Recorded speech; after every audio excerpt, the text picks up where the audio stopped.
Alors pourquoi les maladies cardiovasculaires? Parce que les maladies cardiovasculaires sont vraiment une première cause de décès dans le monde et chez les plus de 75 ans, c'est la première cause de mortalité. Donc, la présence des comorbidités modifie la symptomatologie des cardiopathies du CGAG. J'ai un collègue qui dit souvent que le vieillard est fourbe et que la vieille encore plus. Je ne sais pas si c'est vrai, mais c'est vrai qu'on a beaucoup de mal à identifier les pathologies. Moi, j'insiste beaucoup, par exemple, en EHPAD, en disant, quand vous avez une apathie, mais recherchez s'il n'y a pas une pathologie cardiovasculaire en dessous. La réalisation d'un ECG est donc recommandée, mais ce n'est pas une pratique courante en EHPAD. Et donc, elle est recommandée pour dépister et surveiller une pathologie cardiovasculaire afin d'adapter et d'optimiser les traitements, mais aussi pour repérer un effet secondaire médicamenteux. Et là, en EHPAD, quand on voit la polypathologie, le nombre de molécules que l'on prescrit et les interactions qu'il peut y avoir et les incidences sur le cœur, il faut absolument qu'on ait un électrocardiogramme systématique pour tous nos résidents. La majorité des EHPAD en France ne disposent pas d'enregistreur d'ECG. Donc, il faut vraiment se bagarrer pour ça. On oublie de faire des ECG. Et le problème, c'est que les médecins et les infirmières oublient aussi comment faire des ECG et les interpréter.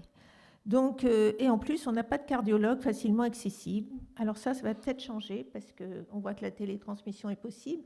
Et puis moi, j'ai beaucoup d'espoir avec la télémédecine que l'on met en place en Île-de-France.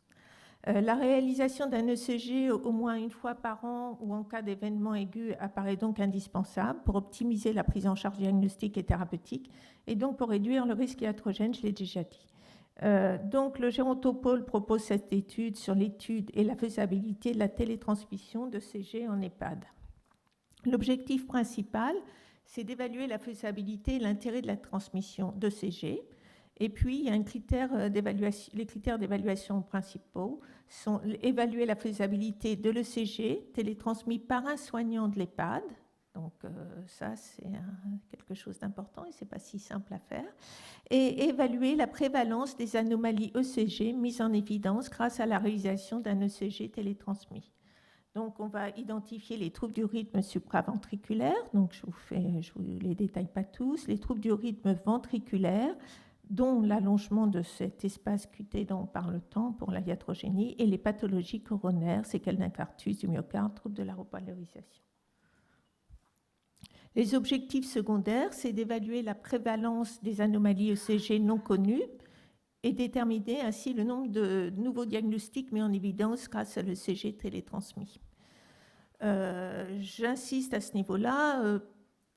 Quand un résident arrive en EHPAD, souvent on a des dossiers très très minces et on a beaucoup de mal à retrouver l'historique des pathologies et des anomalies qui auraient pu être identifiées dans le secteur sanitaire. Donc là, on a vraiment à travailler là-dessus.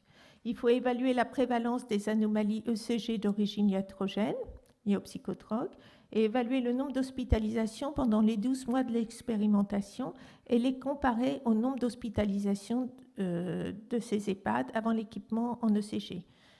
On va également évaluer la survenue de décès pendant les 12 mois de l'expérimentation dans les EHPAD ayant une télétransmission des ECG avec le nombre de décès de ces EHPAD avant l'équipement. Et on va comparer la survenue des décès pendant les 12 mois de l'expérimentation dans les EHPAD ayant une télétransmission des ECG avec le taux observé dans les autres EHPAD qui ne bénéficient pas de cette télétransmission.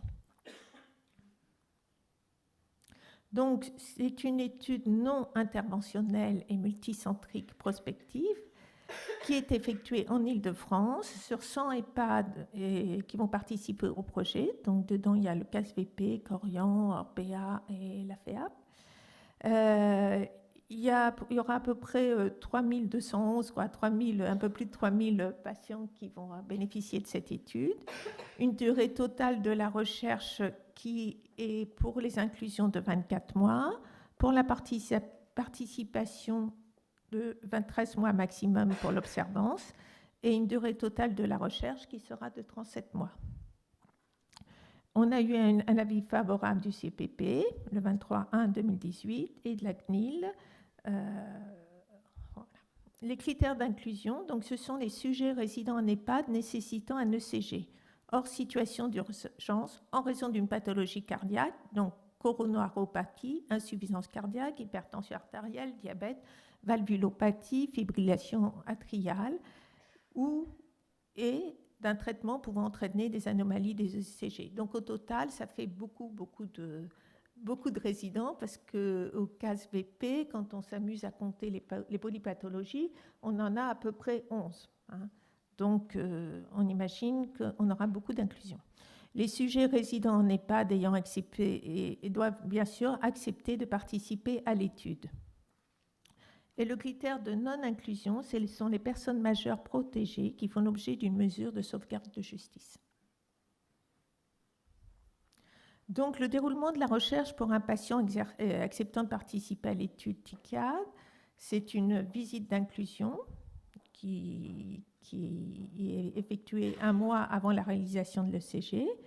Après, il y a la télétransmission de cet ECG et après une interprétation de l'ECG. La télétransmission était réalisée avec une équipe qui est à Nancy. Je ne sais pas si tu l'as dit au passage. Et un suivi du patient sur 12 mois.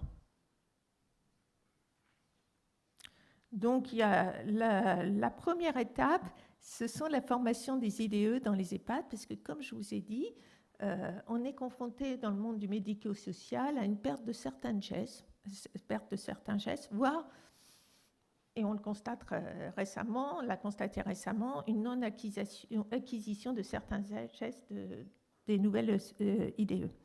Donc, cette phase d'appropriation pour réaliser un ECG est très importante, et le Gérondi vient dans les EHPAD pour former les infirmières. Et ça, c'est un soutien logistique qui est très important. Donc, vont être inclus progressivement, parce qu'on a commencé les inclusions, 15 EHPAD du CASVP, les 15 EHPAD du groupe Corian, 15 EHPAD du groupe Orpea et 15 EHPAD de la FEAP. Donc, pourquoi la recherche en EHPAD ? C'est un impératif collectif, donc c'est la connaissance des besoins en soins des EHPAD et surtout des résidents. C'est une population que l'on connaît mal, qui suscite beaucoup d'interrogations nationales et pour lesquelles on doit réfléchir à des organisations de parcours de soins qui soient efficientes, qui a souvent recours aux services d'urgence et à des hospitalisations, et dont on possède un descriptif de la dépendance, mais on a peu de données épidémiaux actuellement. Elles sont souvent basées sur les validations des coupes pathos, mais ces coupes pathos dépendent aussi de l'organisation médicale que l'on a dans les EHPAD, et entre autres de la capacité de pouvoir réaliser une synthèse médicale qui est très, très chronophage pour nos médecins coordonnateurs et nos médecins traitants, et qui est indispensable parce que, moi je milite beaucoup pour ça, parce qu'on s'aperçoit que ça réduit énormément le nombre d'hospitalisations. C'est un impératif individuel parce que ça nous permet la connaissance des fragilités, des comorbidités pour l'élaboration des bonnes pratiques de prise en charge individuelle. Donc ça nous permet vraiment d'anticiper les décompensations et d'éviter beaucoup de iatrogénie. Le rôle des Girondifs, donc ça nous permet, c'est une sensibilisation des hospitalisés aux notions immancanesses de parcours de soins en plaçant le patient au centre du dispositif, une sensibilisation à un projet de soins des directeurs et des directions des EHPAD. Ce n'est pas si facile parce que les EHPAD, ce sont des lieux de vie. On doit soigner les gens, hein, mais on doit aussi avoir les moyens pour les soigner. Donc, il faut avoir des appareils à ECG, il faut se donner les moyens de les faire, etc. Et donc, c'est très important d'allier ce côté sanitaire et la vie au quotidien. C'est une acculturation des médecins, des soignants, des intervenants en EHPAD, et c'est un soutien logistique et de recueil de données qui est colossal parce que c'est quelque chose qu'on aurait beaucoup de mal à faire tout seul en EHPAD, faute de personnes, de médecins, de temps de médecins suffisant. On a des freins, donc je disais, c'est la manque de disponibilité des médecins coordonnateurs, Et puis des avantages, parce que c'est une amélioration des pratiques et surtout une réappropriation de certains gestes et de certaines façons des procédures. Et moi, je me disais, ce serait encore plus facile si on pouvait préparer en amont toute cette recherche clinique en recueillant encore mieux nos données dans les EHPAD. Et je pense à ce fameux volet de synthèse médicale qui sert à beaucoup de choses, à diminuer les hospitalisations, mais aussi à vraiment identifier toutes les pathologies et toutes les fragilités de la personne âgée. Et là, il y a peut-être des pistes à réfléchir, comme des secrétaires médicales ou des assistants de médecins, pour vraiment mieux réfléchir et mieux anticiper les soins en EHPAD. Voilà.